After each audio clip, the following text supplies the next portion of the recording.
Pedro, Jorge. Toma el agua. ¡Para!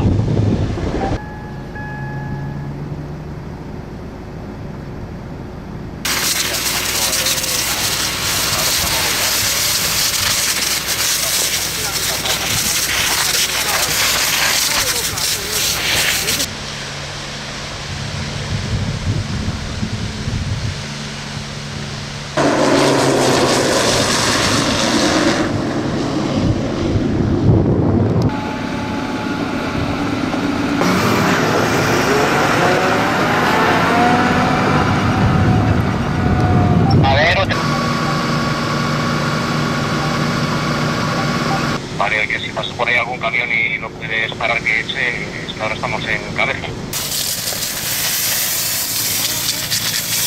¡Ya llega, Vicente!